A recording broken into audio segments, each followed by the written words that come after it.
Arizona Territory, January 1882. The land was a frozen, brutal canvas under a thick crust of snow. The wind, a biting northern gale, stole breath and hope. Amidst the desolate landscape, Tala moved a shadow with a painful weight. Her bare, torn feet left crimson streaks in the snow, her ankles raw from frostbite. Her thin beige dress designed for the desert hung in rags, offering no defense against the mountain cold. Days without rest, food, or safety had taken their toll, her once proud curves now a dangerous beacon in towns filled with the wrong kind of men. She shivered rhythmically, a desperate signal of life clinging on. She had walked since morning her last meals nearly 3 days prior. Hunger had morphed from pangs into a creeping fog, blurring her vision and stealing her balance. This was her 6th attempt. A wooden farmhouse near Salt Creek. A place where white folks tolerated Indians only if they were useful, quiet, or gone. A bearded man opened the door, his eyes falling to the blood on her feet. "I just need food or shelter for a night," Tala pleaded, her voice steady despite her trembling body.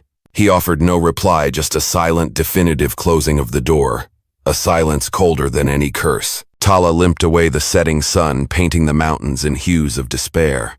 Darkness would mean the end. Voices from her past echoed in her mind.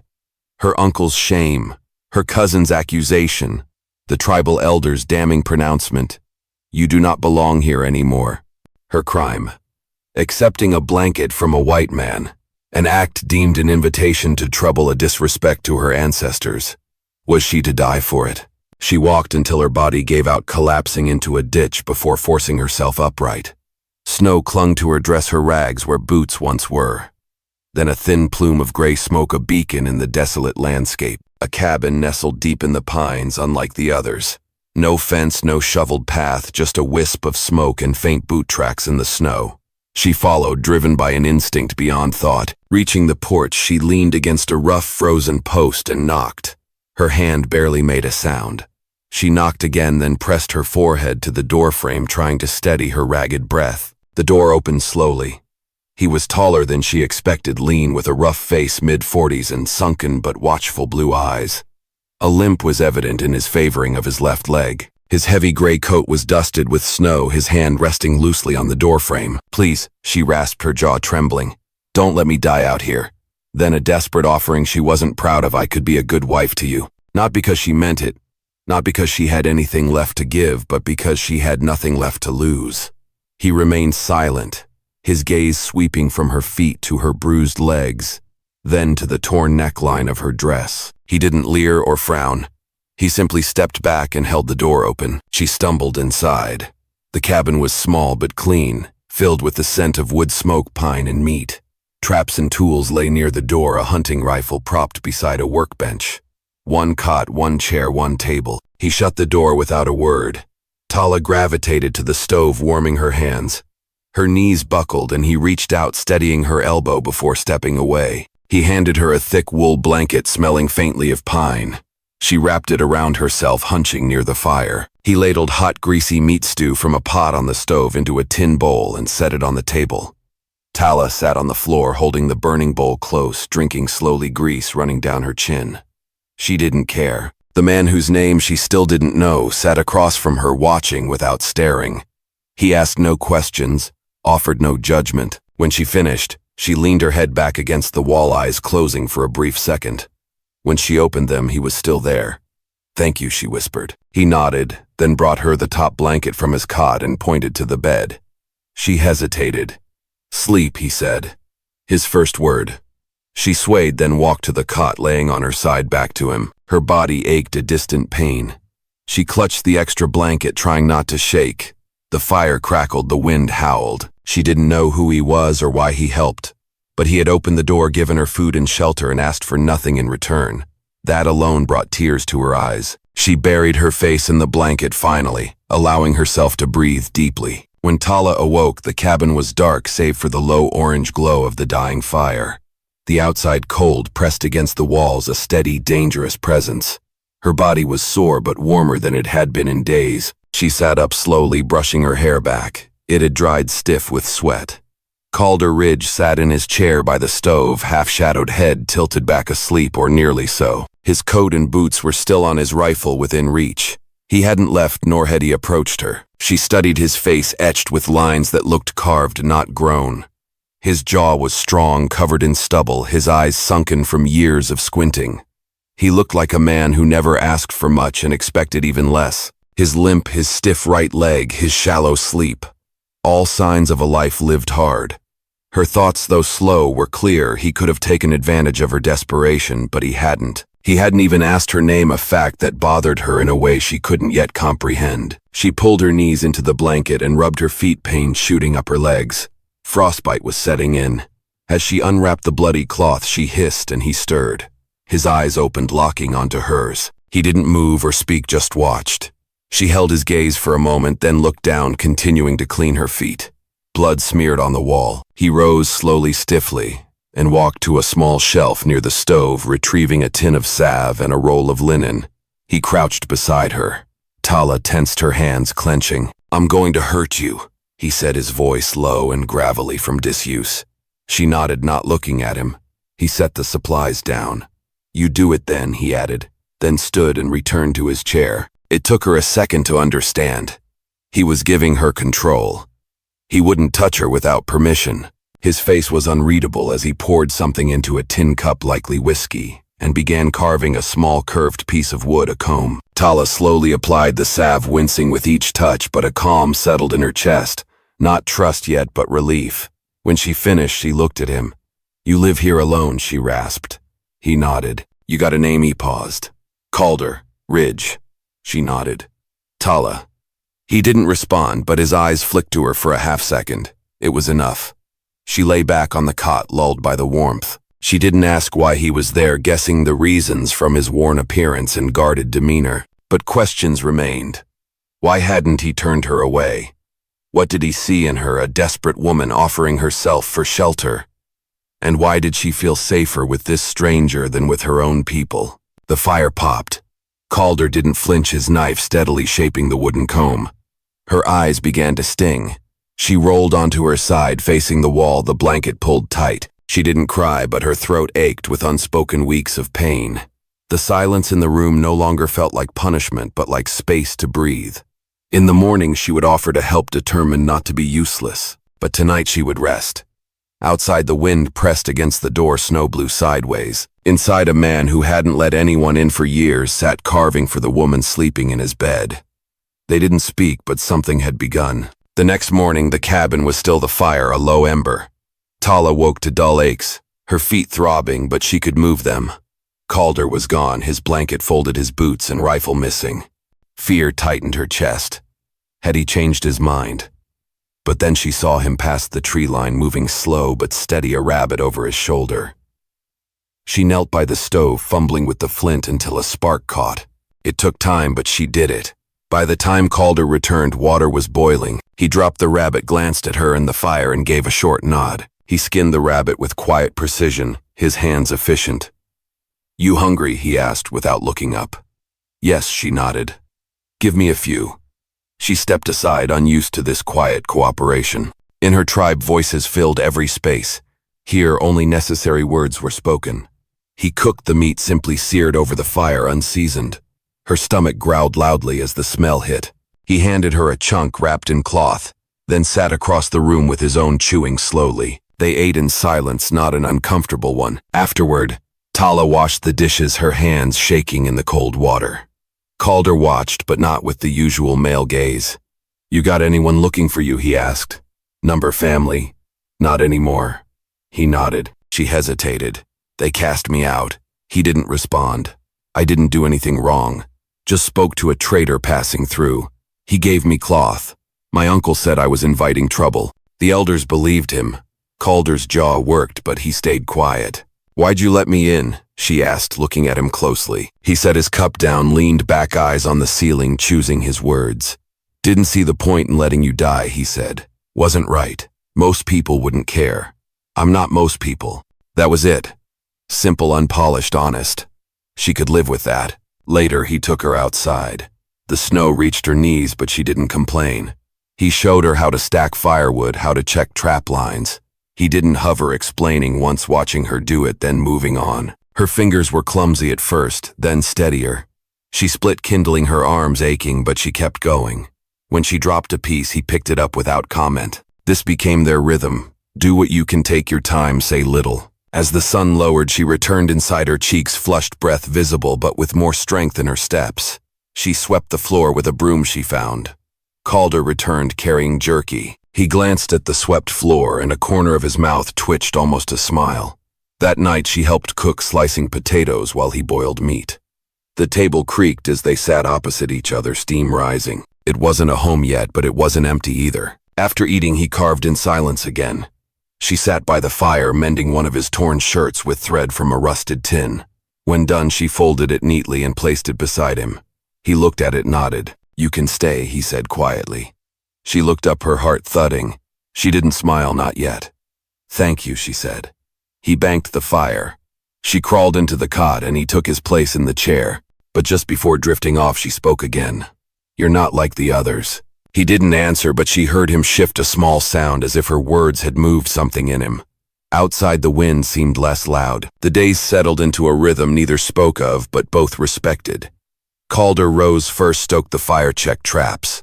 Tala woke to the scent of smoke and snowmelt, dressed quietly, and began her chores. She swept, boiled water, cleaned. Sometimes she watched him from the window, his limp noticeable but never stopping him.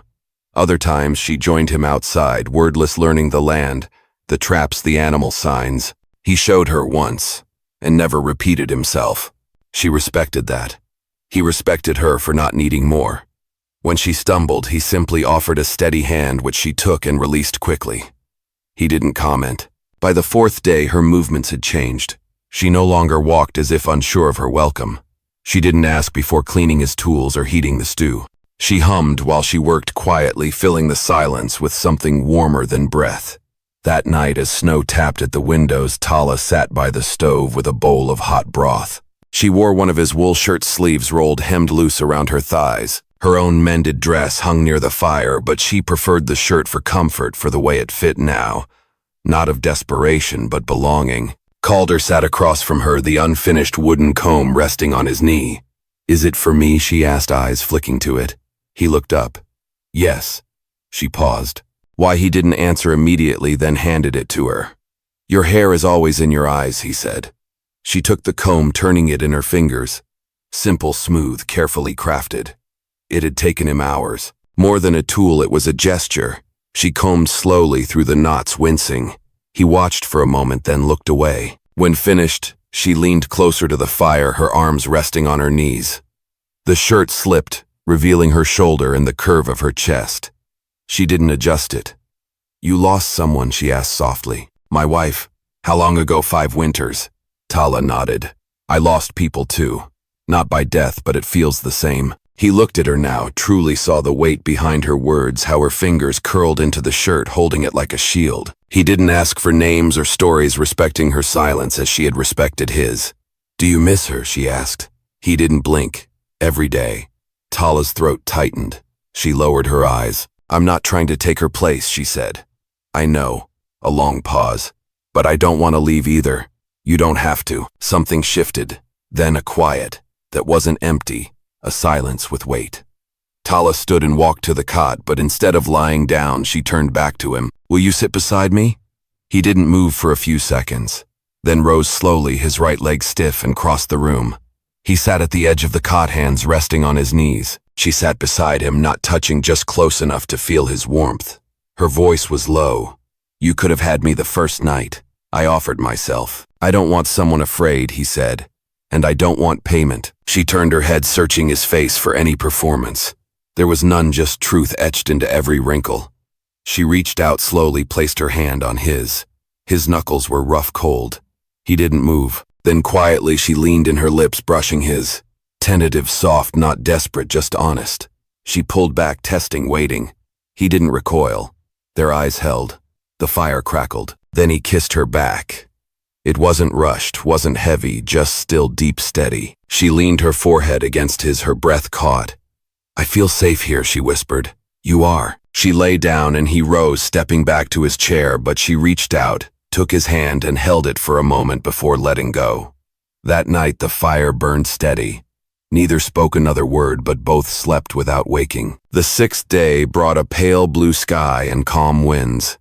Tala stood by the woodpile, sleeves pushed up, splitting kindling with a steady rhythm. Her feet, though still tender, were wrapped and tucked into Calder's old wool-lined boots, too big but warm. Inside, Calder mended the root cellar door, hinges limp, making each trip slower but never sloppy. He kept his tools in order, wiping blades, checking edges. There was a calming precision in his movements, a sense that every small task counted. He moved like a man who knew everything could be taken. That afternoon they worked side by side in the clearing. She helped stack traps. He showed her how to identify paw prints in the snow. Rabbit, fox, faint cougar tracks. They spoke little, but their words held weight. "Fox will eat through sinew if you don't double it," he said, pointing to a snare. "I'll redo it." Tala nodded.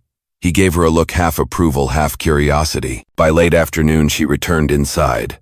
First, cheeks flushed, breath visible, but with more strength in her steps. She didn't collapse on the cot. She rolled her sleeves up and swept the floor. Calder returned, placing jerky on the table. He glanced at the swept floor, said nothing, but the corner of his mouth twitched. That night she helped cook, slicing potatoes while he boiled meat. The table creaked as they sat opposite each other. It wasn't a home yet, but it wasn't empty. After eating, he carved in silence. She sat by the fire, mending his shirt. When finished, she placed it beside him. He looked at it, nodded. "You can stay," he said quietly. She looked up, her heart thumping. She didn't smile. "Thank you." He banked the fire. She crawled into the cot. He took his place in the chair. But just before drifting off, she spoke again. "You're not like the others." He didn't answer, but she heard him shift a small sound, as if her words had moved something in him, and outside the wind didn't seem as loud anymore. The morning after the Salt Creek men came, a new, thicker blanket of snow fell, muffling all sound. Calder left before sunrise to check traps. Tala stayed inside, watching him disappear, his limp more noticeable after the previous day's long walk. She boiled water and scrubbed the floor, the motion calming her, keeping her thoughts from the men who might return. She didn't regret her choice to stay, but she knew the risks. She heard his heavy, deliberate boots before she saw him. He stepped in, brushing snow from his coat. "2 rabbits, 1 snare empty," he said. She took the game, carried them to the table, and began to clean them, her hands steady, face focused. He watched her, but didn't look long at her exposed chest. He was used to her moving freely, unafraid. It was about her choice to stay. After eating, Calder went to chop wood. Tala followed, halfway, standing at the edge of the porch. "You always lived this far out?" she asked. "Since the war ended? Why noise people? Things I don't care to remember." She stepped off the porch. "You remember your wife every day." She walked closer. "Were you happy with her?" He stopped, looked at her. "Yes." "Do you feel guilty now?" His eyes didn't flinch. "Sometimes." She stood beside him. "You haven't touched me. You haven't asked me to." Tala stepped close enough to feel the warmth of his body, her breath curling between them. Her hand went to his chest, light but certain. "I'm not offering to pay you," she said. "I just don't want to feel alone anymore." He didn't speak. She slid her hand up over his collarbone, fingers cold against his skin. His body tensed, not from resistance, but from restraint. He didn't move to stop her, but he also didn't pull her in. "Come inside," she said quietly. They walked back together. Inside, the fire had died to embers. She stoked it until flame returned, then sat near the heat, motioning for him to join her. He did slowly, lowering himself with a quiet grunt, his right leg stiff. Tala turned to him, placed her hand on his thigh, waiting gently. He didn't move.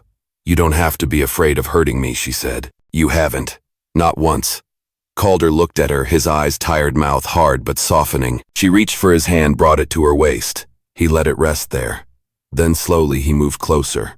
One hand cupped her cheek, callous thumb brushing her jawline. She leaned in first. Their kiss was slow, careful, his mouth pressed against hers like he wasn't sure he deserved it. She let him feel her warmth, her breath, her choice. His hand moved down, resting on her hip, then pulled her gently closer. She climbed into his lap without speaking, settling against his chest. The shirt she wore shifted fabric, falling lower across her collarbone. Her curves pressed into him, her thighs straddling his. He didn't rush. He waited for her to lead. She did. They undressed slowly, without ceremony. No words, just glances, hands, breath. The touch was honest, clumsy in places, tender in others. He moved like a man who hadn't known another body in years. She guided him with quiet patience. When it happened, it wasn't fast, wasn't rough. It was real. Afterward, she lay across his chest, both beneath a heavy wool blanket near the fire. Her hand traced the old scar on his ribs. He didn't speak. Neither did she, but they stayed close. That night, Tala didn't return to the cot, and Calder didn't sleep in his chair. They stayed in the bed limbs, tangled bodies warm. No promises were made. None needed to be. The trust had already been built, brick by brick, task by task, word by word. They were no longer two people surviving alone. They were surviving together. The snow began to melt by the end of the second week. The air held less bite, and the drifts shrank to icy slush. Birds returned faint chirps through the trees. Life crept back into the land. Inside the cabin, the change was quieter but just as certain. Tala and Calder moved around each other like they'd done it for years. She no longer asked what needed doing, she just did it. He no longer questioned her space. He simply shared it. She wore his shirt most days, her mended dress hanging near the window. He stopped sleeping in the chair entirely. Each night they curled together on the cot, her head tucked beneath his jaw, his hand resting low on her back. No declarations, no grand talk of the future, just survival closeness, and the unspoken fact that neither wanted to be anywhere else. But things don't stay untouched out here for long. Just after midday, while Calder was splitting wood, Tala heard hoofbeats. Closer, this time slower. Her heart climbed into her throat. Through the window, she saw a single rider, not from the watch party. This one rode differently, a brown duster, slouched hat, shotgun. He wasn't from Salt Creek. The man dismounted without knocking, looking around then at the trees. Tala opened the door slowly. "Can I help you?" The man looked at her, eyes narrowing. "You Calder Ridge's woman." She didn't answer. "Where is he?" Calder stepped out of the trees, axe over his shoulder. He saw the man, saw Tala, and moved faster than his limp usually allowed. "That's far enough," Calder called out, setting the axe down and placing his hand on the revolver holstered under his coat. The man raised both palms. "Easy now. I ain't here to cause trouble." Calder came closer, stepping between the man and Tala. "You're standing on my land. You got a reason for being here. Say it." The man glanced at Tala again. "Heard rumors. An Apache woman hiding out up here. Figured I'd see it for myself." Tala's body stiffened. "You're not from Salt Creek," Calder said. "No, I ride with someone else. A trader named Holly used to know your wife." Calder's face didn't move, but Tala felt the shift in him. "What do you want?" Calder asked again. "Truth is, we passed a group of men heading towards Salt Creek. One of them talked too loud. Said there's talk in town about rounding up the wild girls hiding in the hills. Thought maybe you ought to know. Why would you care?" The man shrugged. "I don't, but I owed your wife a debt long time back. Never paid it. Maybe this evens the scale." He tipped his hat to Tala. "Ma'am." Then he mounted and rode off. They watched him disappear. Silence followed. Tala turned to Calder. What did he mean? Rounding up, Calder looked at her. "Sometimes when people get scared, they want someone to blame. You're easy to blame." She nodded. "So what happens now? We prepare." That evening, they sat at the table. She sharpened his knife while he cleaned a rifle. "Do you think they'll come?" she asked. Calder didn't look up. "If they do, I won't let them take you." Her voice was steady. "They'll say you're hiding me, that you're with me. I am with you." It was the first time he'd said it aloud. She looked across the table at him. "You're not afraid. I've lived alone a long time, Tala. But I don't want to live that way anymore." She stood and walked around the table, sat beside him, their shoulders touching. "You said you lost everything once," she said. "So did I. Maybe that means we've got nothing left to lose." He turned his head slightly, looking at her. "No," he said. "It means we finally got something to protect." That night they didn't speak much, but before bed, Calder checked the rifle again, setting it within reach. Tala placed kindling in the stove, locked the door, and folded their clothes together before slipping under the blanket with him. They held each other longer than usual. No one knocked that night, but both slept with one ear open. The sun hadn't yet climbed over the tree line when the dogs started barking from the valley below. Calder stood at the window, one hand resting on the rifle. Tala was already lacing her boots, her face calm but pale. They both knew what was coming. Outside, snow cracked under approaching horses. 4 men. One carried a red scarf, the same man from the watch party. Another wore a sheriff's badge, though Salt Creek hadn't had a real sheriff in 2 years. 2 others followed, rifles resting across their saddle horns, too relaxed for talk. Tala stood by the stove, quiet, composed, her hair tied back. She wore Calder's spare coat, one hand tucked into her pocket. Her body was tense, but her eyes were steady. She had made peace with whatever would come. Calder stepped onto the porch before they could reach the door. "You're not welcome here," he said flatly. The man in the red scarf dismounted. He smiled without warmth. "You harboring an Apache girl, Ridge. No one here you need to talk to but me." He motioned to the others. "We'll take a look around." "You won't." The man with the badge stepped forward. "This isn't a request. We've had complaints. Folks say you're hiding someone wanted for questioning." "By who?" Calder asked. "There's no lawman in Salt Creek. Just a saloon owner with a badge and too much whiskey in him." One of the men snorted. "You planning to shoot us over a squaw?" the man with the scarf asked. Calder didn't blink. "I'll shoot any man steps foot past this porch without cause." The air thickened. Horses shifted. Fingers moved near triggers. Then the door behind Calder opened. Tala stepped out, quiet but clear, her chin lifted. "I'm right here," she said. "You don't need to search." Calder turned. "Tala." She placed her hand on his arm. "It's all right." The man with the scarf tilted his head. "So you admit it. You're one of them wild ones from the mountain bands." "I was," she said. "Not anymore. I've hurt no one. I live here. That's all." The man chuckled. "Living here now, huh? That what you call shacking up with a trapper?" Tala said nothing. Calder stepped forward. "You done?" The man stared at him. "She's not your kind. She's mine now." Silence fell. The words hung heavy. The sheriff-looking man shifted in his saddle. "Ridge, you know what kind of trouble you're inviting? You got neighbors' trade reputation. You really ready to give that up for?" I gave it up 5 years ago when my wife died. I don't owe this town anything." The man with the scarf spat into the snow. "Let's go," he said, turning back to his horse. "Ain't worth bleeding over, but she'll be marked," the younger man said. "Sooner or later someone else will come." Calder's voice was hard now. "Then they better come ready." The men rode off slowly, watching over their shoulders until the trees swallowed them. Calder stood at the edge of the porch, not lowering the rifle until long after the sound of hooves had faded. Tala didn't speak until they were alone again. "You didn't have to do that," she said. He looked at her. "I know. You could have told them I was gone. I won't ever do that." She nodded and turned to go back inside. He followed, closing the door behind them. Inside, she took off the coat, hung it by the fire, then turned toward him. She stepped into his arms without asking. "You said I'm yours," she said against his chest. "I meant it." She pulled back just enough to look him in the eyes. "Then I'm yours and you're mine." He didn't answer with words. He pulled her in and kissed her.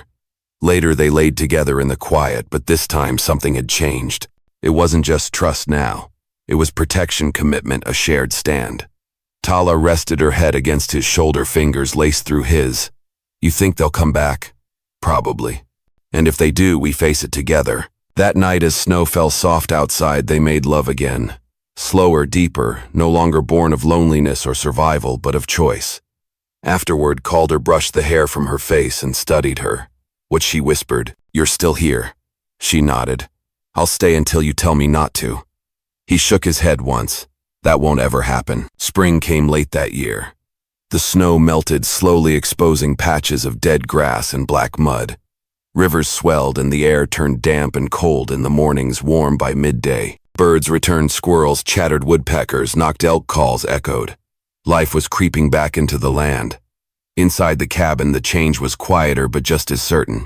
Tala and Calder moved around each other like they'd done it for years. She no longer asked what needed doing. She just did it.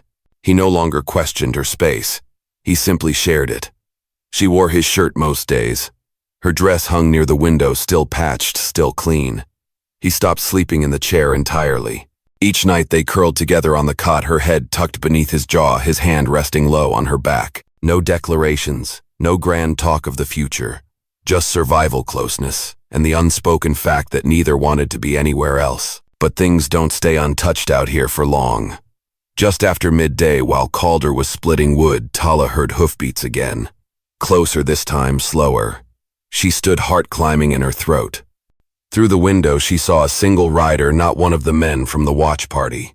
This one rode differently, like he belonged to no group. Brown duster, slouched hat, shotgun hanging from his saddle. He wasn't from Salt Creek. She knew that right away. The man rode up to the porch and dismounted without knocking. He looked around the cabin, then back at the trees. Tala opened the door slowly. "Can I help you?" The man looked at her, eyes narrowing. "You Calder Ridge's woman." She didn't answer. "Where is he?" Calder stepped out of the trees, axe over one shoulder. He saw the man, saw Tala on the porch, and moved faster than his limp usually allowed. "That's far enough," Calder called out, setting the axe down and placing his hand on the revolver holstered under his coat. The man raised both palms. "Easy now. I ain't here to cause trouble." Calder came closer, stepping between the man and Tala. "You're standing on my land. You got a reason for being here. Say it." The man glanced at Tala again. "Heard rumors. An Apache woman hiding out up here. Figured I'd see it for myself." Tala's body stiffened. She didn't speak. "You're not from Salt Creek," Calder said. "No, I ride with someone else. A trader named Holly used to know your wife." Calder's face didn't move, but Tala felt the shift in him. "What do you want?" Calder asked again. "Truth is, we passed a group of men heading towards Salt Creek. One of them talked too loud. Said there's talk in town about rounding up the wild girls hiding in the hills. Thought maybe you ought to know. Why would you care?" The man shrugged. "I don't, but I owed your wife a debt long time back. Never paid it. Maybe this evens the scale." He tipped his hat to Tala. "Ma'am." Then he mounted back up and rode off. They watched him disappear into the trees. Silence followed. Tala turned to Calder. "What did he mean?" "Rounding up." Calder looked at her. "Sometimes when people get scared, they want someone to blame. You're easy to blame." She nodded. "So what happens now?" "We prepare." That evening they sat at the table. She sharpened his knife while he cleaned a rifle. Her movements were tight-focused. "Do you think they'll come?" she asked. Calder didn't look up. "If they do, I won't let them take you." Her voice was steady. "They'll say you're hiding me. That you're with me. I am with you." It was the first time he'd said it out loud. She looked across the table at him. "You're not afraid. I've lived alone a long time, Tala. But I don't want to live that way anymore." She stood and walked around the table, sat beside him, their shoulders touched. "You said you lost everything once," she said. "So did I. Maybe that means we've got nothing left to lose." He turned his head slightly, looking at her. "No," he said. "It means we finally got something to protect." That night they didn't speak much, but before bed, Calder checked the rifle again and set it within reach. Tala placed kindling in the stove, locked the door, and folded their clothes together before slipping under the blanket with him. They held each other longer than usual. No one knocked that night, but both of them slept with one ear open. The sun hadn't yet climbed over the tree line when the dogs started barking from the valley below. Calder stood at the window, eyes narrowed, one hand resting on the rifle by the door. Tala was already lacing her boots, face calm but pale. She hadn't spoken much since the rider's warning the day before. She didn't have to. They both knew what was coming. Outside, snow cracked under the weight of approaching horses. 4 men. One carried a red scarf, the same man from the watch party. Another wore a sheriff's badge, though the town of Salt Creek hadn't had a real sheriff in 2 years. 2 others followed with rifles resting across their saddle horns, too relaxed to be there for talk. Tala stood by the stove, quiet, composed, her long, dark hair tied back. She wore Calder's spare coat over her dress, one hand tucked into her pocket. Her body was tense, but her eyes were steady. She had made peace with whatever would come. Calder stepped out onto the porch before they could reach for the door. "You're not welcome here," he said flatly. The man in the red scarf dismounted first. He smiled without warmth. "You harboring an Apache girl, Ridge. No one here you need to talk to but me." The man motioned to the others. "We'll take a look around." "You won't." The man with the badge stepped forward. "This isn't a request. We've had complaints. Folks say you're hiding someone wanted for questioning." "By who?" Calder asked. "There's no lawman in Salt Creek. Just a saloon owner with a badge and too much whiskey in him." One of the men snorted but said nothing. "You planning to shoot us over a squaw?" the man with the scarf asked. Calder didn't blink. "I'll shoot any man steps foot past this porch without cause." The air thickened. The horses shifted. "Fingas mu nia trigas." Then the door behind Calder opened. Tala stepped out quiet but clear, her chin lifted. "I'm right here," she said. "You don't need to search." Calder turned. "Tala." She placed her hand on his arm. "It's all right." The man with the scarf tilted his head. "So you admit it. You're one of them wild ones from the mountain bands." "I was," she said. "Not anymore. I've hurt no one. I live here, that's all." The man chuckled. "Living here now, huh? That what you call shacking up with a trapper?" Tala said nothing. Calder stepped forward again. "You done?" The man stared at him. "She's not your kind. She's mine now." Silence fell again. The words hung heavy. The sheriff-looking man shifted in his saddle. "Ridge, you know what kind of trouble you're inviting. You got neighbors' trade reputation. You really ready to give that up? For I gave it up 5 years ago when my wife died. I don't owe this town anything." The man with the scarf spat into the snow. "Let's go," he said, turning back to his horse. "Ain't worth bleeding over, but she'll be marked," the younger man said. "Sooner or later, someone else will come." Calder's voice was hard now. "Then they better come ready." The men rode off slow, watching over their shoulders until the trees swallowed them. Calder stood at the edge of the porch, not lowering the rifle until long after the sound of hooves had faded. Tala didn't speak until they were alone again. "You didn't have to do that," she said. He looked at her. "I know. You could have told them I was gone. I won't ever do that." She nodded once and turned to go back inside. He followed her, closing the door behind them. Inside, she took off the coat, hung it by the fire, then turned toward him. She stepped into his arms without asking. "You said I'm yours," she said against his chest. "I meant it." She pulled back just enough to look him in the eyes. "Then I'm yours and you're mine." He didn't answer with words. He pulled her in and kissed her. Later, they laid together in the quiet again, but this time something had changed. It wasn't just trust now. It was protection, commitment, a shared stand. Tala rested her head against his shoulder, fingers laced through his. "You think they'll come back?" "Probably. And if they do, we face it together." That night, as snow fell soft outside, they made love again. Slower, deeper. No longer born of loneliness or survival, but of choice. Afterward, Calder brushed the hair from her face and studied her. What she whispered. "You're still here," she nodded. "I'll stay until you tell me not to." He shook his head once. "That won't ever happen." Spring came late that year. The snow melted slowly, exposing patches of dead grass and black mud beneath the pines. Rivers swelled with runoff, and the air turned damp and cold in the mornings, warm by midday. Birds returned in full, so did the noise of life. Squirrels chattering, woodpeckers knocking, elk calls echoing down the hills. Life was creeping back into the land. Inside the cabin, it had already returned. Tala stood barefoot in the doorway, sun on her face, sleeves rolled to her elbows. She had her hair tied back in a way Calder liked, simple, out of her eyes. Her dress had been fully mended weeks ago, but she still wore his shirt most days. The way it fit her now didn't speak of desperation, but comfort, the way she belonged. She glanced back into the cabin where Calder sat at the table, sanding the edge of a handmade cradle. His tools were laid out with care, same as always. His limp was still there, but it slowed him less now. He'd gained strength again from the food, the sleep, the presence of another human being who didn't demand or judge. She gave him purpose. In return, he gave her shelter, safety, and more than that, a home. "You almost done?" she asked. Calder looked up. "Another hour," she smiled. "It doesn't need to be perfect." He kept sanding. "It does to me." Tala stepped outside down the short path toward the woodshed. She had a basket of clean laundry, mostly his shirts and trousers. She hung them on the line they'd built together. Simple rope stretched between two birches.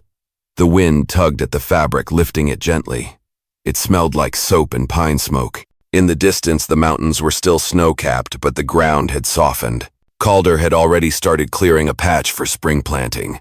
They planned to grow beans, squash, and some roots. Nothing fancy, just enough. When she came back inside, she found him placing the last piece of the cradle into its frame. He looked up at her, brushing sawdust from his hands. "You want to see it?" She nodded. He turned it toward her. It was plain pine, sanded smooth, no paint or ornament, but it was sturdy, clean, and shaped with care. She ran her hand over the edge, then looked up at him. "You built this for me." He shook his head. "Built it for us." Tala stepped close. I'm late, she said. 3 weeks, he nodded slowly. I figured. I wasn't sure how you'd feel. Calder stepped forward and placed his hands gently on her waist. I feel like I want you here. I feel like I want the child here too. She looked down, blinked hard once, then wrapped her arms around his neck and held him tight. They stood that way a long time. Later that day, they sat outside together near the porch, eating quietly. The sun had dipped low behind a ridge, and a light turned golden across the clearing. Birds flicked through the trees. A pair of deer moved cautiously at the edge of the woods. Tala rested her head on Calder's shoulder. He placed his arm around her fingers, tracing the edge of her sleeve. No one's come back, she said. Number, you think they're done looking, maybe, he said. Or maybe they finally saw what we already know. You don't belong to them. She looked up at him. Then who do I belong to? He met her eyes. To yourself. Same as me. We just chose each other. That night they made love again. Not out of fear or need, but because it was theirs. Because they could. The cabin didn't feel like a hiding place anymore. It felt like something they'd built, something earned. When the fire burned low, Tala lay beside him beneath the thick blanket. Her hand rested on her belly. Calder's hand covered hers. You ever think, she said softly, how close I came to dying out there? He nodded. I think about it every day. And you let me in. I didn't know what I was doing. She smiled faintly. You did, he kissed her temple. I just knew I didn't want to shut the door. A moment passed. Then she whispered, thank you for not being like the others. He said nothing, just held her tighter. The snow was gone by the end of April. New grass pushed through the soil. The goats had started grazing again, and Calder began digging fence posts for a small corral. Tala helped him. She worked with a steady hand, bending slow now, resting more often. He watched her closely but didn't hover. She hated that. He let her work until she chose to stop. The cradle sat near the bed, empty for now, but waiting. The past hadn't vanished. The threats hadn't disappeared completely. But the difference now was this. They weren't alone. Whatever came next, bad season, rough winter talk from town, they'd meet it together. No longer strangers, no longer broken. Just a man and a woman who'd chosen each other when the world gave them no reason to, and built something that could last. Dựa vào câu chuyện, tôi đã cung cấp, hãy viết lại cho tôi câu chuyện bằng tiếng Anh. Tiêu chuẩn Mỹ dành cho người lớn tuổi bám theo kịch bản trên câu chuyện này. Khoảng 8.500 từ, sai số lượng từ, tối đa 5% có thay đổi về lời thoại. Cảm xúc nhân vật mạnh mẽ hơn. Thay đổi ngôi kể sang ngôi thứ nhất. Thay đổi toàn bộ tên nhân vật cho tôi. I will rewrite the story you provided in American English from a first-person perspective, targeting an older adult audience. I'll aim for approximately 8,500 words with a 5% margin of error, enhancing dialogue and character emotions, and changing all character names. January 1882, Arizona Territory. The land was a brutal, frozen wilderness every breath. A struggle against the bitter northern wind. The few trees stood like skeletal sentinels, brittle and iced over, creaking under winter's weight. No birds sang, no tracks marked the road. Just hard ground, cold air, and suffocating silence. I moved through it like a ghost, with a desperate weight, my bare feet leaving bloody prints in the snow. The skin around my ankles was raw, gnawed by frost. My thin cotton dress, made for the searing desert heat, not this mountain cold, hung in ragged tatters. One shoulder strap had snapped, the fabric across my chest split from days of relentless movement, without rest, without food, without even the illusion of safety. My curves, once a source of pride among my people, now felt like a curse, drawing the wrong kind of attention in towns where the wrong kind of men lurked. I no longer bothered to cover myself.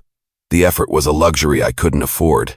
My body shivered violently but rhythmically, a relentless tremor that was both agony and a testament to the stubborn spark of life still clinging within me.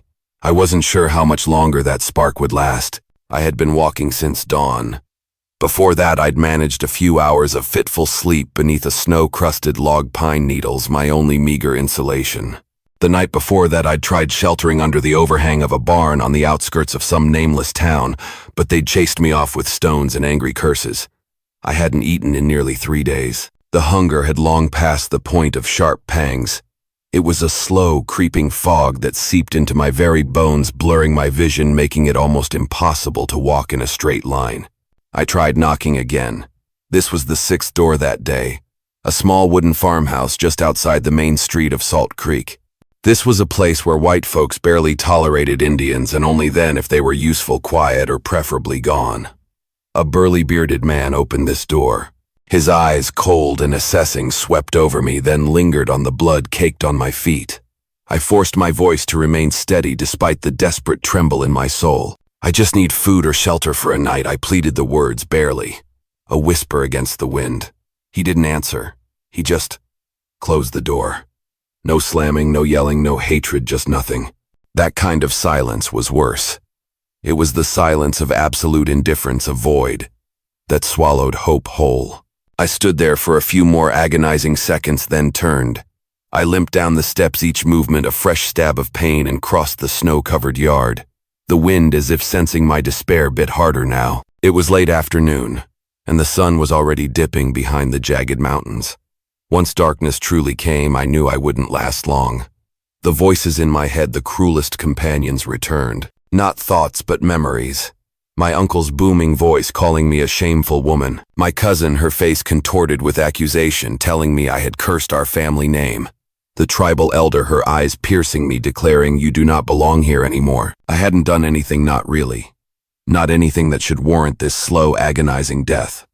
I had simply spoken too long to a white man, a trapper passing through. He had offered me a blanket, a simple gesture of warmth in the bitter cold, and I had accepted it.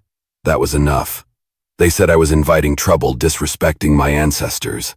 Maybe they were right, but what was I supposed to do now? Die for it. I walked until my legs gave out, collapsing to my knees in a shallow ditch, the cold seeping through my tattered clothes. But something primal, a stubborn refusal to surrender, forced me back up. Snow clung to my dress now and my sleeves where my boots should have been. Except I didn't have boots anymore, just rags wrapped around what used to be feet, now numb and swollen. That's when I saw it. Smoke. Thin and gray, a fragile ribbon rising through the skeletal trees. There was a cabin there, farther out, tucked into the very edge of the forest, where ancient pines stood like stubborn sentinels, too proud to fall in the relentless wind. It wasn't like the other farmhouses. No fence, no path shoveled, no welcoming lights, just the quiet promise of smoke from a chimney, and a small cut through the snow where boots had passed, perhaps only once. I didn't think, I just followed. I reached the porch, my hand gripping the frozen rough wood of a post for balance. I leaned forward, my knuckles barely making a sound as I knocked twice. I knocked again, then pressed my forehead to the doorframe, trying desperately to steady my ragged breath. The door opened slowly with a quiet creak. He was taller than I expected. Lean, with a rough, weathered face, somewhere in his mid-40s. His eyes were a startling blue, sunken from hardship, but watchful, intensely so. A pronounced limp was evident in the way he held his weight, favoring his left leg. His coat was heavy gray wool, dusted with fresh snow. His hand rested loosely on the doorframe, not defensive, just steady, unmoving. I looked up at him, my jaw trembling, the words barely escaping my cracked lips. "Please," I managed to croak. "Don't let me die out here." I swallowed hard, the shame of what I was about to say burning even through the cold. But I said it anyway. I had nothing left to lose. I could be a good wife to you. Not because I meant it. Not because I had anything left to give. Just because the idea of dying alone in the snow was more terrifying than any sacrifice. The man didn't speak. His eyes moved slowly, deliberately down to my bloody feet, then to my bruised, exposed legs, then up to the torn neckline of my dress. My chest rose and fell with shallow, desperate breaths. The relentless wind blew my tangled hair forward, long strands sticking to the corners of my mouth. He didn't leer, didn't frown. He simply stepped back, holding the door wide open. I walked in, my legs threatening to give way with every step. The cabin was small but surprisingly clean.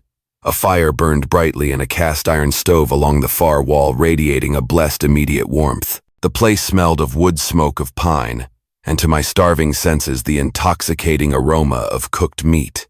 Traps and tools were neatly arranged near the door, a hunting rifle propped beside a workbench. One cot, one chair, one table. This was his entire world. He said nothing as he shut the door behind me, the sound echoing the finality of my surrender. I stood near the stove, my hands outstretched, soaking in the glorious heat. My knees buckled once violently, and he reached out a strong hand, steadying my elbow. Then he stepped away, creating a respectful distance, and handed me a folded blanket thick wool that smelled faintly of pine. I wrapped it around myself, hunching near the fire, pulling its coarse comfort tight against my frozen skin. He took a tin bowl, ladled something from the pot on the stove, meat stew thick, hot, and greasy, and set it near me on the table without uttering a single word. I sat on the floor to eat. I didn't ask for a chair. I didn't care about propriety. The bowl burned my hands, but I held it close, drinking the rich, savory broth, slowly letting its warmth seep into my ravaged body. Grease ran down my chin. I didn't bother wiping it, just kept eating, the desperate need overwhelming all else. The man, whose name remained a mystery to me, sat in the chair across from me, not close, just near enough to watch without truly staring. He didn't ask who I was. He didn't ask what I'd done. He didn't look away either, a silent, watchful presence. I finished the bowl, scraping it clean, then set it down and leaned my head back against the rough log wall. My eyes shut for a second. Just one. When I opened them again, he was still there, a solid, unmoving silhouette. "Thank you," I whispered, my voice barely audible, ragged with exhaustion and emotion. He nodded, then walked to the cot, pulled off the top blanket, and brought it to me. Then he pointed to the bed. I hesitated, a tremor of fear running through me. "Sleep," he said. That was the first word he spoke directly to me. A simple command utterly devoid of threat. I stood swaying once, then walked to the cot, laid down on my side, my back to him. My body ached, every muscle screaming in protest, but it was a distant kind of pain, now dulled by the warmth and the promise of rest. I clutched the extra blanket to my chest and tried not to shake. The fire crackled softly. The wind howled its lonely song outside, but it felt distant, muted. I didn't know who he was, didn't know why he helped, but he'd opened the door, given me food, given me a place to sleep. He hadn't touched me, hadn't asked for anything. That alone, that profound, unexpected kindness, made my eyes sting again. I buried my face in the wool blanket, and for the first time in what felt like an eternity, let myself breathe real, deep, shuddering breaths. When I awoke, the room was steeped in darkness, save for the low, comforting orange glow of the fire. The air still held a dry heat, a stark contrast to the relentless cold that pressed against the cabin walls like a slow-moving predatory animal. It was present, steady, and dangerous if ignored. I shifted beneath the blanket, my body sore in 1,000 places, but warmer, truly warmer than it had been in days. My back ached, my feet throbbed with a dull, persistent pain, my lips were cracked and split at the corners, and my stomach churned slightly from the heavy stew. Still, despite all that, it was the best I had felt in weeks. I sat up slowly, my fingers pushing back the tangled mess of my hair from my face. It had dried stiff, with sweat clinging to my scalp. The wool blanket slipped down my chest, and instinctively I pulled it back up, my eyes darting around the dim room, a fleeting surge of vulnerability. Elias Vance sat in the chair by the stove, half-shadowed, his head tilted back, chin resting against his chest. He was either deeply asleep or very close to it. His coat was still on his boots, too, the hunting rifle resting within easy reach. He hadn't left. He hadn't come near me either. I studied his face quietly in the flickering firelight. The lines carved there seemed to be born of hardship, not just age. His jaw was strong, covered in a rough stubble of beard. His eyes, even in sleep, seemed sunken, a testament to years of squinting against harsh sun and smoke. He looked like someone who had never asked for much from life, and now expected even less. The limp made sense. His right leg stretched out straighter than the other, stiff and unyielding. His entire posture, even in repose, told me he didn't sleep deeply, perhaps never did. My thoughts ran slow but clear, untainted by the fog of hunger and exhaustion that had previously clouded my mind. He could have taken from me. I had offered myself a desperate plea born of fear, hunger, and shame, and he could have said yes. But he hadn't. He hadn't even asked my name until I'd volunteered it. That bothered me in a way I didn't quite understand yet. It was an absence of expectation that was almost unsettling after what I'd endured. I pulled my knees in under the blanket and began to rub at the soles of my feet. The pain shot up my legs, sharp and piercing. Split skin, the beginnings of frostbite setting in on my toes. My hand trembled as I carefully unwrapped the bloody cloth from one foot. I bit my lip hard, fighting back a gasp, desperate to stay quiet. I didn't want to wake him, but he stirred anyway. His eyes opened partway and locked onto me, immediately alert. He didn't move, didn't speak, just watched. I held his gaze for a moment, then looked down again, continuing my grim task of cleaning my feet with the edge of the blanket. blood smeared against the log wall where I leaned. I hissed softly under my breath. He stood up slowly and stiffly and walked past me to the small shelf near the stove. From a wooden box, he took out a tin of salve and a roll of linen. He crouched beside me without a word, his movements deliberate, unhurried. I tensed my body rigid, my hands clenched tightly in my lap, ready to pull away, ready to fight. "I'm going to hurt you," he said, his voice low and gravel rough from disuse. A simple, stark truth. I nodded once, not looking at him, my heart pounding in my chest. He set the supplies down beside me. "You do it then," he added, then stood back up. It took me a second, a precious, vulnerable second, to realize what he was doing. He was giving me the option, the control. He wasn't going to touch me unless I allowed it. My eyes, wide with surprise, shot up to his face. His expression gave nothing away. He just went back to his chair, sat down again, and poured something into a tin cup. It smelled strong, a pungent aroma that told me it was probably whiskey. He drank once, then set the cup on the table beside him, and reached for a carving knife and a block of wood. I took the salve, my fingers still trembling, and slowly began applying it to my raw, torn feet, wincing with each touch. But now my fingers worked with a new purpose. I felt something calm, something precious starting to settle in my chest.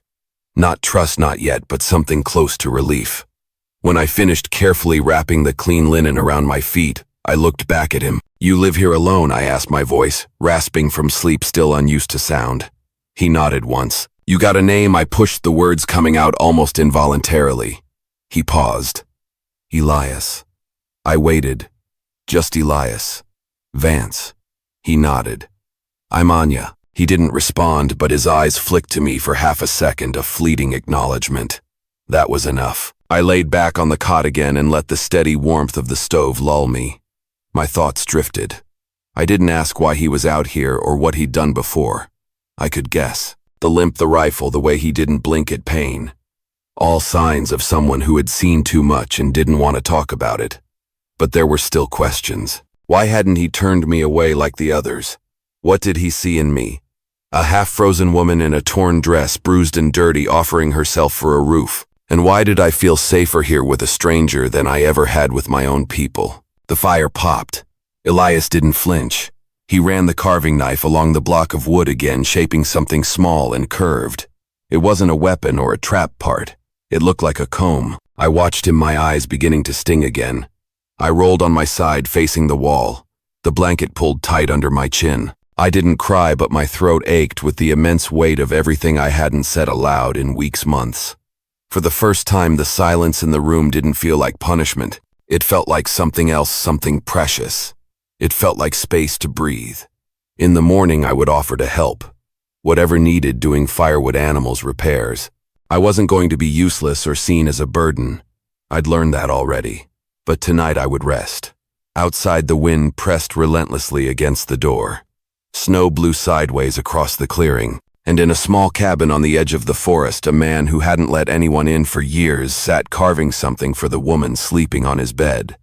They didn't speak, but something had begun. The next morning came without ceremony, just a slow, pale light pushing through the frost-covered window pane, and the faint rhythmic sound of branches knocking gently against the cabin wall. I opened my eyes to a still, quiet room. The fire had died down to embers overnight, but it had left a trace of warmth, a lingering comfort.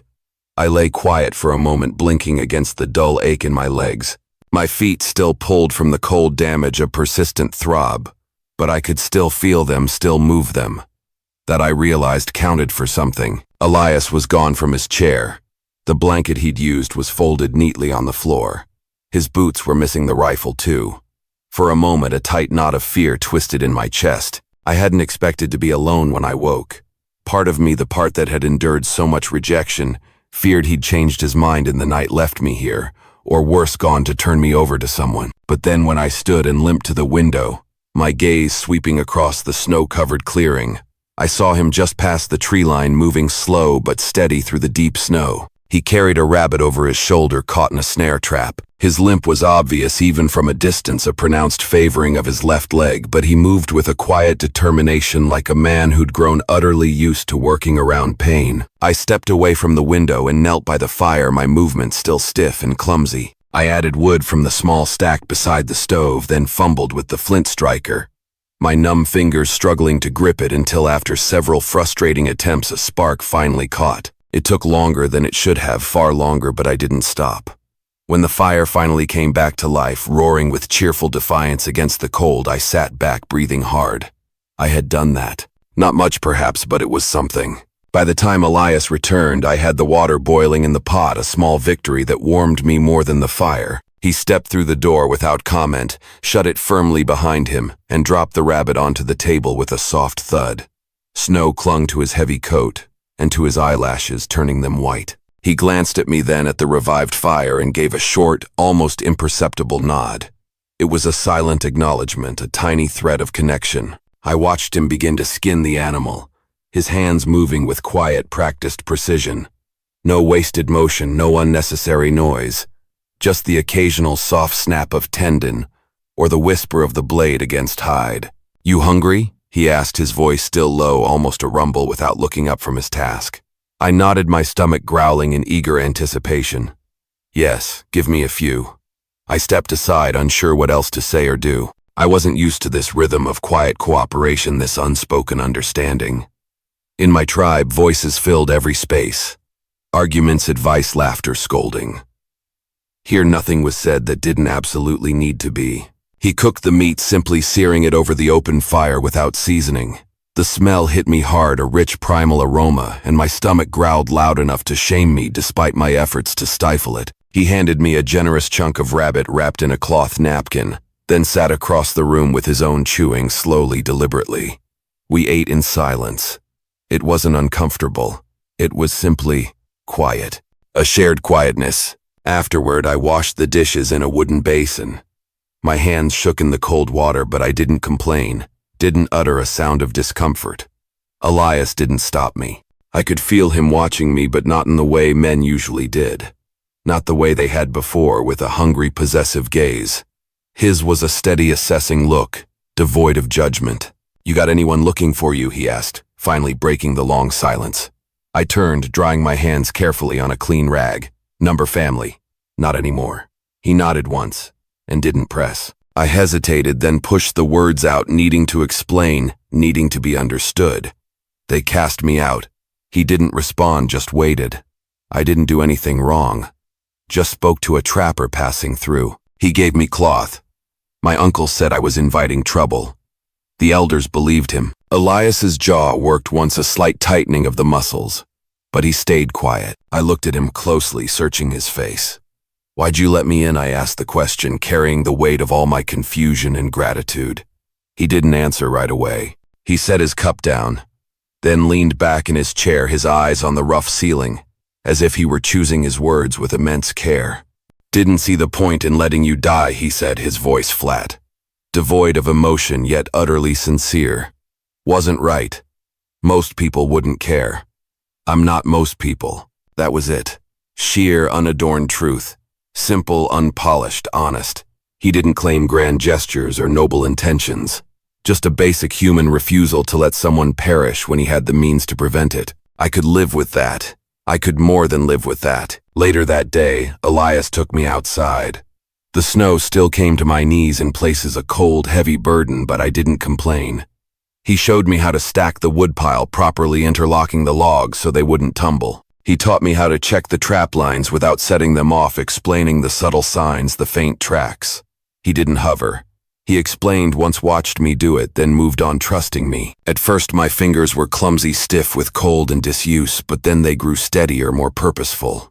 I split kindling with a small hatchet, my arm shaking after only a few swings, but I kept going, determined not to stop. When I dropped a piece, Elias simply picked it up and said nothing, his silence. A powerful form of encouragement. That became the rhythm of the day, an unspoken creed: do what you can. Take your time. Say little. As the sun began to lower, painting the sky in hues of orange and purple, I returned inside first.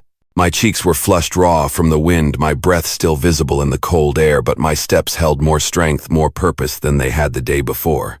I didn't collapse onto the cot. I stayed standing, rolled my sleeves up, and began sweeping the floor with a broom I found by the door, determined to contribute. Elias returned carrying a small sack of jerky and set it on the table. He glanced at the swept floor, said nothing, but I saw the corner of his mouth twitch. Almost a smile, a fleeting hint of something other than his usual stoic reserve.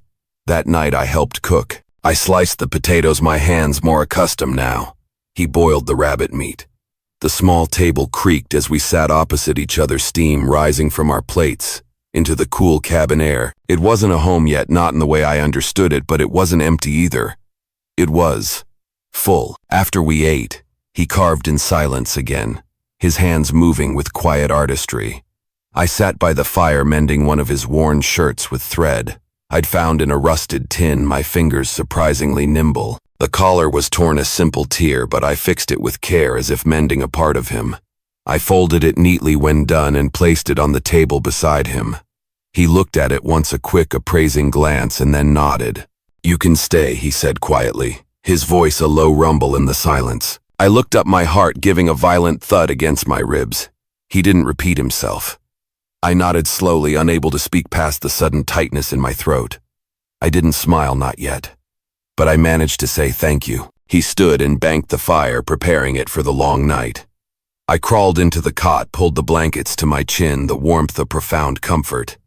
He took his place in the chair, same as before, a sentinel guarding my rest. But I spoke once more, just before drifting off the words, a gentle offering into the quiet dark. "You're not like the others." He didn't answer, but in the dark I heard him shift in the chair. A small sound, almost imperceptible, as if the words had moved something deep within him. And outside, the wind didn't seem as loud anymore. It felt like a promise. The days that followed settled into a rhythm neither of us spoke about, but both respected with an unspoken understanding. Each morning Elias rose, first stoked the fire, and left to check the traps. I would wake to the familiar comforting scent of wood smoke and melting snowdress quietly, and begin the day without waiting to be told what needed doing. I swept the floor, boiled water for coffee, cleaned the basin, each task a quiet affirmation of my place. Sometimes I watched him from the window, his limp slowing him but never stopping him, a testament to his unbreakable will. Other times I met him outside, wordless, joining him as he moved through the snow-covered woods. I learned the pattern of the land fast, almost instinctively, where the traps were set, which trees bent heavy with snow weight, how to check for fresh animal signs. He showed me once and never repeated himself. I respected that. He in turn respected me for not needing more instruction. When I stumbled in the deep snow, trying to climb a short incline, expecting some sharp word, maybe a sigh of impatience, Elias simply offered his hand, steady and quiet. I took it, pulling myself up, then let go, just as quick, a fleeting touch, a shared moment of vulnerability. He didn't comment. That I realized meant something profound. By the end of the fourth day, my movements had changed entirely. I no longer walked like someone unsure if she was truly welcome. I didn't ask before cleaning his tools or heating the stew. I began to hum softly while I worked. Never loud, never constant, but enough to fill the silence with something warmer than just breath. That night, as the wind blew colder and snow tapped relentlessly at the windows, I sat beside the stove with a small bowl of hot broth. I wore one of his wool shirts. The sleeves rolled, the hem loose around my thighs. A comfortable, almost second skin. My own dress was drying on the peg near the fire. The old garment couldn't hide much to begin with, but now that it was mended and washed, it felt more mine, less a badge of shame. Still, I preferred his shirt for comfort, for the quiet embrace of its warmth. Elias sat across from me, the unfinished comb resting on his knee. It was small, carved from pine, nearly complete, its edges smoothed to a soft finish. "Is it for me?" I asked, my eyes flicking to the comb, a sudden, unexpected warmth spreading through me. He looked up, his blue eyes meeting mine. "Yes." I paused. Why, he didn't answer right away. He simply handed it to me. "Your hair is always in your eyes," he said, his voice a low rumble. I took the comb, turning it in my fingers, feeling the smooth, polished wood. It was simple, yet shaped with meticulous care. It had taken him hours. More than a tool, it was a gesture, a quiet offering. I set the bowl down and combed slowly through the knots in my hair, wincing as the tangles pulled. Elias watched for a moment, then looked away as if embarrassed by his own kindness. When I finished, I leaned forward slightly closer to the fire, my arms resting on my knees. The shirt slipped at the collar, revealing one shoulder and the top curve of my chest. I didn't fix it. A sudden urge to know more about him, about the quiet sorrow I sometimes glimpsed in his eyes, compelled me. "You lost someone?" I asked softly, my voice almost a whisper. He didn't turn.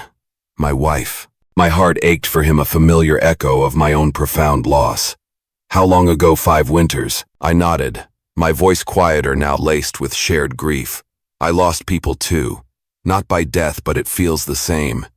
He looked at me now, truly looked, his gaze deep and searching, seeing the immense weight behind my words. He saw how my fingers curled instinctively into the fabric of the shirt I wore, holding it like a shield, a silent comfort. He didn't ask for names or stories. He respected my silence, just as I had respected his. I looked at him again, a raw question forming in my mind. Do you miss her? He didn't blink, his eyes unwavering. Every day. My throat tightened, a sudden ache in my chest. I lowered my eyes, unable to hold his intense gaze any longer. I'm not trying to take her place, I said, the words heavy with my own vulnerability. I know. There was a long, profound pause filled with the crackle of the fire and the distant howl of the wind. Then I spoke again, the unspoken truth bubbling to the surface. But I don't want to leave either. His voice was soft, almost imperceptible. You don't have to. Something shifted then, a quiet that wasn't empty. A silence filled with a palpable weight, a nascent promise. I stood and walked to the cot, but instead of lying down, I turned back toward him. Will you sit beside me? I asked, my voice barely above a whisper laced with a plea. He didn't move for a few seconds, a flicker of hesitation in his eyes. Then he rose slowly, his right leg stiff, and crossed the room. He sat at the very edge of the cot, hands resting on his knees, a careful distance maintained. I sat beside him, not touching, just close enough to feel the warmth of his body radiating against mine. My voice was low-laced with a new kind of courage. You could have had me the first night. I offered myself. You didn't take it. I don't want someone afraid, he said, his voice a low, gravelly rumble. And I don't want payment. I turned my head, my eyes searching his face for any sign of performance, any hint of insincerity. There was none, just truth worn into every wrinkle, every scar on his weathered face. I reached out slowly, tentatively, and placed my hand on his. His knuckles were rough, cold, but solid. He didn't move, didn't flinch. Then quietly, tentatively, I leaned in. My lips brushed his, a feather-light touch, soft and hesitant. Not desperate, just honest. I pulled back after a second testing, waiting to see if he'd recoil or retreat. He didn't. Our eyes held a silent conversation passing between us. The fire crackled softly behind them. Then slowly, deliberately, he kissed me back. It wasn't rushed. It wasn't heavy. It was just still, deep, steady. A profound connection. I leaned my forehead against his, my breath caught in my throat. I feel safe here, I whispered the words, a raw confession. You are, he responded, his voice thick with an emotion I couldn't quite name. I lay down then, and he rose, stepping back to his chair. But I reached out, took his hand, and held it for a moment, tracing the calloused lines of his palm before letting go. That night the fire burned steady. Neither of us said another word, but we both slept profoundly, deeply, without waking, a shared peace settling over us. The 6th day broke with a rare, glorious lightness. The sky turned a pale, ethereal blue behind a thick, soft layer of clouds, and the wind, that relentless tormentor, calmed enough that I could walk outside without my entire body tensing in anticipation of its icy bite. I stood near the woodpile, sleeves pushed up past my elbows, splitting, kindling with a new steady rhythm. My feet, still tender and ached from the brutal cold, were now wrapped warmly and tucked into an old pair of Elias's wool-lined boots. They were far too big, clumsy on my small feet, but they were gloriously warm. He didn't complain. Inside, Elias was meticulously mending the broken hinge on the trapdoor leading to the root cellar. He worked in silence, his limp making each trip to the shed for tools slower but never sloppy. He kept his tools in impeccable order, always wiping the blades clean, always checking their edges with a practiced eye. There was something profoundly calming about the way he did things, his quiet efficiency. Nothing rushed, nothing wasted. I had begun to learn that about him, this deep-seated belief in purposeful action. He moved like a man who knew that everything could be taken from you, so you made each small task, each deliberate action count. That afternoon we worked side by side in the clearing, the quiet companionship, a balm to my soul. I helped him stack traps, learning how to coil the wires, how to set the snares correctly. He showed me how to identify different paw prints in the softening snow, the delicate tracks of a rabbit, the more purposeful prints of a fox, even a faint, unsettling trace of cougar tracks higher on the ridge. We didn't speak much, but what little was said had immense weight. Fox will eat through sinew if you don't double it, Elias, said his voice low, pointing to one snare. I nodded, absorbing the lesson. I'll redo it. He gave me a look then, a quick, almost imperceptible glance that was half approval, half curiosity, but said nothing more. By late afternoon, we returned to the cabin. I set the kettle to boil, preparing to soak our sore hands in warm water, a small luxury that felt immense. My legs ached, my arms too, but I welcomed it. This was the first time in weeks, perhaps months, that my body had worked for something that gave me peace, not just pain, not just endless struggle. Just as the light began to dim, a new sound, sharp and intrusive, broke through the still air. The unmistakable thud of hooves. I froze, my heart climbing into my throat, a cold dread seizing me. Elias had been hanging the rabbits we'd caught on a hook near the door. He stopped mid-motion, his head turning slightly, listening with an animal's instinct. The hoofbeats grew louder, closer. 2 horses, maybe 3, moving slow but steady. He stepped to the door, pulling his rifle from its place by the wall, with a practiced fluid motion. Inside, he said quietly, his voice a low command. I obeyed instantly, stepping back toward the stove, my body taut with anticipation. A moment later, the knock came. Not a polite one, but hard, assertive, almost demanding. Elias opened the door just enough to see out his grip firm on the rifle. 3 men sat on horseback. 1 dismounted, stepping forward. Evening, the man said. He wore a brown coat and a familiar red scarf. We're with the Salt Creek Watch Party. Sheriff sending folks out to check for squatters. We got word someone saw smoke out here. Elias didn't move, his face an impassive mask. Ain't squatting. This land's mine. Built the place myself 10 years back. The man squinted, looking Elias over. You Vance, I am. The man seemed to consider this a flicker of something in his eyes. Heard about you. Quiet type. Keeps to himself. That's the plan. The man stepped closer, his gaze sweeping the interior of the cabin, trying to peer past Elias. Someone said they saw a woman here. Native. I stood behind the wall, my breath tight in my chest, a cold knot of fear coiling in my stomach. Elias didn't flinch, his body solid, unmoving. I live alone. The man didn't buy it. His eyes narrowed. Thing is, Vance, there's been trouble in town. A farmhand got jumped 2 weeks ago. Some folks think it was one of those Apache girls drifting down from the hills. Desperate ones. I haven't seen anyone, Elias said flatly, his voice devoid of inflection. The man scanned the edge of the cabin like he might spot a figure lurking in the shadows. Elias kept the rifle angled downward, but his hand rested loosely on its stock, ready. After a tense pause, the man stepped back, a grudging acceptance in his posture. Well, if you do see anything unusual, you tell the sheriff. We're not taking chances this winter. Elias didn't reply. The men turned their horses and rode off without another word, their hoofbeats slowly fading into the quiet of the coming night. When the sound finally vanished, Elias shut the door.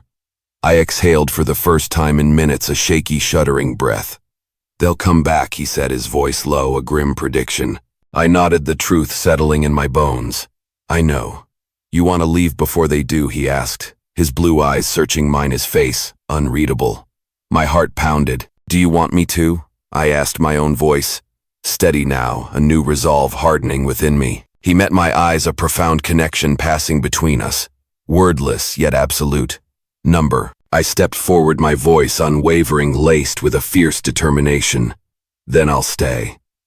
That night we sat closer by the fire than ever before. The cot remained untouched. I sat beside Elias on the floor, our shoulders brushing, a comforting warmth radiating between us.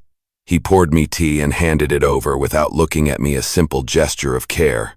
I took it, holding the warm tin mug with both hands, feeling its heat seep into my fingers. Thank you, I said, my voice soft. For what? He rumbled, his eyes on the dancing flames.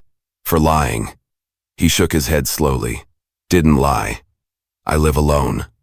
I turned my face slightly toward him, a small knowing smile playing on my lips. Not anymore. He looked over then, his eyes searching mine, a deeper understanding passing between us. There was no smile, no dramatic shift, just quiet, profound acknowledgement. You sure? He asked, his voice raw with a hint of vulnerability.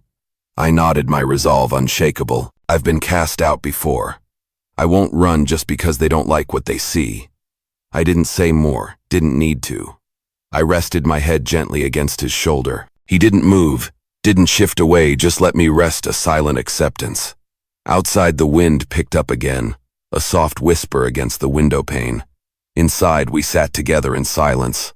Not lovers yet, but no longer strangers. Not hiding, not running, just choosing to stay. The morning after the men from Salt Creek came, the sky dropped a new blanket of snow over the clearing, thicker and softer than before. It muffled the sound of everything, branches cracking, boots crunching, even the wind. It was a world wrapped in cotton, hushed and solemn. Elias stepped outside before sunrise to check the trap lines, a routine I now understood and found comfort in. I watched him from the doorway as he disappeared into the trees, his rifle slung across his back, his limp more noticeable after the long walk the day before. He moved with a quiet purpose, a man carved from the rugged land itself. I boiled water and meticulously scrubbed the cabin floor with a wet rag, the way I'd seen my own mother do years ago. A distant memory that brought a pang of bittersweet longing. The rhythmic motion calmed me, kept my thoughts from drifting to the men who might return to the unknown threats that still lingered just beyond the tree line. I didn't regret my choice to stay, not for a moment, but I knew what it meant. Eyes would be on us, perhaps worse. Still, the risk now shared didn't shake me. I heard his boots before I saw him, heavy, deliberate steps crunching through the fresh snow. Then the door opened, letting in a gust of crisp, cold air. Elias stepped in, brushing snow from his coat, shaking off the chill of the morning. 2 rabbits, 1 snare empty, he said, his voice a low rumble stating the facts. I took the game from him without a word, carried them to the table and began to clean them. I worked with steady hands, my face focused on the task, my sleeves rolled up again, the collar of his shirt slipping low across my collarbone. He watched me work, his gaze steady but not lingering. He'd gotten used to me moving freely in the cabin, unafraid, unashamed. It wasn't about control anymore, it never had been for him. It was about knowing I stayed by choice, freely. After we ate, Elias went outside to chop wood, the rhythmic thud of his axe echoing through the quiet. I followed him, halfway, standing at the edge of the porch, my arms crossed against the lingering cold. You always live this far out? I asked, my voice carrying easily in the still air. Since the war ended. Why noise people? Things I don't care to remember. I stepped down off the porch, my boots crunching softly in the snow, drawn closer by a need to understand the man who had become my sanctuary. You remember your wife? I asked, my voice softer now, tentative. He stopped chopping, his axe resting against the block. He looked at me, his eyes distant, filled with a profound sorrow. Every day. Were you happy with her? I asked, my heart aching with the simple honesty of his gaze. Yes. Do you feel guilty now? His eyes didn't flinch. Sometimes. I stood beside him now, close enough to feel the warmth radiating off his body, my breath curling in small clouds between us. My hand went to his chest, light but certain, a quiet affirmation. You haven't touched me, I whispered. You haven't asked me to. I slid my hand up over his collarbone, my cold fingers brushing against his skin. His body tensed, not from resistance but from restraint, a profound internal struggle. He didn't move to stop me, but he also didn't pull me in. He waited. Come inside, I said quietly, a quiet invitation that held the weight of everything unspoken between us. We walked back together, the crunch of our boots the only sound.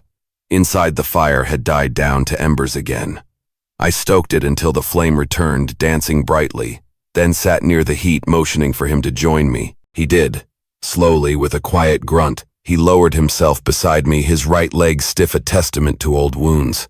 I turned toward him, my heart pounding, a soft rhythmic drum against my ribs. I placed my hand on his thigh, gently waiting. He didn't move. You don't have to be afraid of hurting me, I said, my voice barely. A whisper filled with a deep, newfound trust. You haven't. Not once. Elias looked at me, his eyes tired, his mouth hard but softening.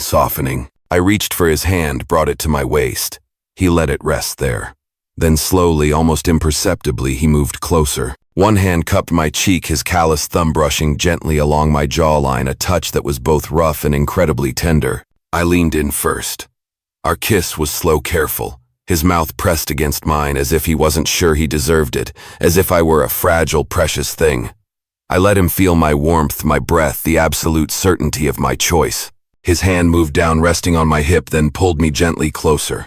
I climbed into his lap without speaking, settling in against his chest, feeling the solid beat of his heart against my ear. The shirt I wore shifted as I moved, the fabric falling lower across my collarbone, revealing more of my skin unashamed.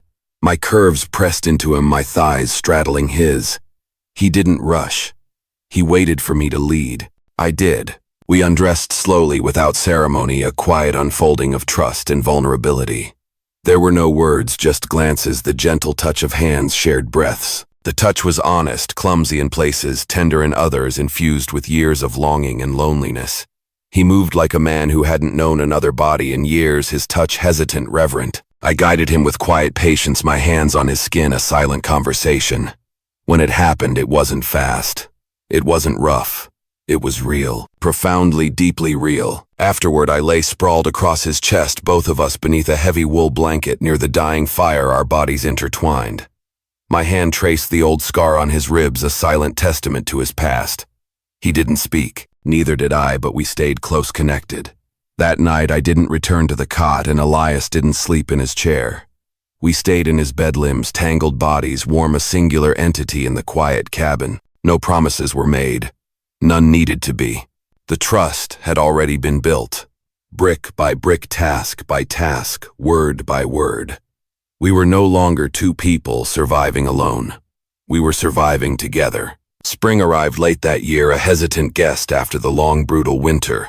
The snow melted slowly, revealing patches of dead grass and black mud beneath the towering pines. The rivers swelled with runoff, churning with the promise of new life in the air. Though still damp and cold in the mornings, warmed beautifully by midday. The birds returned in full, their cheerful chirps filling the trees. Squirrels chattered, woodpeckers knocked against ancient trunks, and the haunting calls of elk echoed down the hills. Life was slowly, stubbornly creeping back into the land. Inside the cabin, the change was quieter, more subtle, but just as certain, just as profound.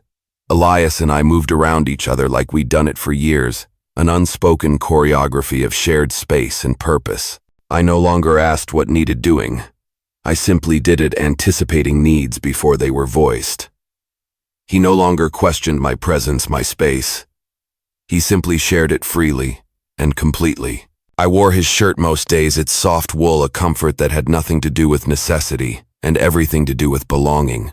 My own dress, fully mended and clean, still hung near the window, a relic of a past life. But the way his shirt fit me now spoke not of desperation, but of comfort, of the quiet, undeniable fact that I belonged. I glanced back into the cabin where Elias sat at the table, his hands deftly sanding the edge of a handmade cradle. His tools were laid out with care, just as always, a testament to his meticulous nature. His limp was still there, a constant companion, but it seemed to slow him less now. He'd gained strength, a renewed vitality from the consistent food, the deep, untroubled sleep, and most profoundly from the steady presence of another human being who didn't demand or judge, who simply was. I gave him purpose, a reason to build, to protect. In return, he gave me shelter, safety, and more than that, he gave me a home. "You almost done?" I asked, my voice soft, a hint of excitement in it. Elias looked up, his blue eyes meeting mine, a rare, gentle smile touching the corners of his mouth. Another hour, I smiled back, a genuine, joyful smile that reached my eyes. "It doesn't need to be perfect." He kept sanding his movements, deliberate. "It does to me." I stepped outside, down the short, muddy path toward the woodshed. I carried a basket of clean laundry, mostly his shirts and trousers, their simple fabric smelling faintly of soap and pine smoke. I hung them carefully on the line we'd built together. A simple rope stretched between two birches, the wind tugging gently at the fabric, lifting it like spirits. In the distance, the mountains were still snow-capped, majestic and unyielding, but the ground around the cabin had softened. Elias had already started clearing a patch for spring, planting his movements strong and purposeful. We planned to grow beans, squash, and some root vegetables. Nothing fancy, just enough to sustain us. When I came back inside, I found him placing the last piece of the cradle into its frame, his face etched with quiet satisfaction. He looked up at me, brushing sawdust from his hands. "You want to see it?" he asked, a hint of pride in his voice. I nodded, my heart swelling. He turned it toward me. It was plain, pine-sanded, smooth, completely devoid of paint or ornament, but it was sturdy, clean, and shaped with immense care, with love. I ran my hand over the edge, feeling the smooth wood, then looked up at him, my eyes shining. "You built this for me." He shook his head slowly, his gaze softening. "Built it for us." I stepped close, a profound realization dawning on me, a warmth spreading through my belly. "I'm late," I whispered. my voice barely audible. 3 weeks. His eyes widened slightly, then softened with understanding. He nodded slowly. I figured. I wasn't sure how you'd feel. Elias stepped forward and placed his hands gently on my waist, his touch tender, reverent. I feel like I want you here. I feel like I want the child here too. I looked down, blinked hard, once tears pricking at my eyes, then wrapped my arms around his neck and held him tight, burying my face against his shoulder. We stood that way for a long, quiet time, holding each other, holding our future. Later that day, we sat outside together near the porch, eating quietly, savoring the simple meal. The sun had dipped low behind the ridge, casting a golden light across the clearing, illuminating the world in a soft, ethereal glow. Birds flicked through the trees, their evening songs a gentle chorus. A pair of deer moved cautiously at the edge of the woods, their eyes wide and watchful. I rested my head on Elias's shoulder, a sense of profound peace settling over me. He placed his arm around me, his fingers tracing the edge of my sleeve, a comforting rhythm. No one's come back, I said, the quiet, a fragile gift. Number, you think they're done looking? Maybe, he said, his voice thoughtful. Or maybe they finally saw what we already know. What's that? I asked, looking up at him, my heart full. You don't belong to them. He met my eyes, his gaze deep and steady. Then who do I belong to? He smiled. Then a rare, gentle curve of his lips filled with a deep understanding. To yourself. Same as me. We just chose each other. That night we made love again. Not out of fear, or need not out of desperate longing, but because it was ours. Because we could. The cabin didn't feel like a hiding place anymore. It felt like something we'd built, something earned, a sanctuary forged from hardship and shared kindness. When the fire burned low, I lay beside him beneath the thick blanket, my hand resting gently on my belly. Elias's hand covered mine, warm and protective. You ever think, I said softly, tracing the lines of his palm, how close I came to dying out there? He nodded, his chin resting on my head. I think about it every day. And you let me in. I didn't know what I was doing. I smiled faintly, the memory distant now. You did. He kissed my temple, a soft, lingering touch. I just knew I didn't want to shut the door. A moment passed, filled with the quiet comfort of our breathing. Then I whispered, thank you for not being like the others. He said nothing, just held me tighter, his embrace a promise. The snow was completely gone by the end of April. New vibrant green grass pushed through the rich, dark soil. The goats had started grazing again in the clearing, their bells jingling softly, and Elias began digging fence posts for a small corral. I helped him, my movements steady now, bending slow, resting more often, but always present. He watched me closely, his eyes filled with a quiet devotion, but he didn't hover. He let me work until I chose to stop, respecting my body's needs. The cradle sat near the bed, empty for now, waiting patiently, a symbol of our future. The past hadn't vanished entirely. The threats hadn't disappeared completely. But the profound difference now was this. We weren't alone. Whatever came next, a bad season, a rough winter, the whispers and judgment from town, we would meet it together. No longer strangers, no longer broken.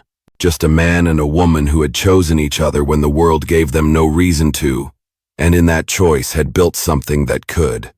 This story reminds us that kindness doesn't need words, and that love often grows not from grand gestures, but from quiet acts of care.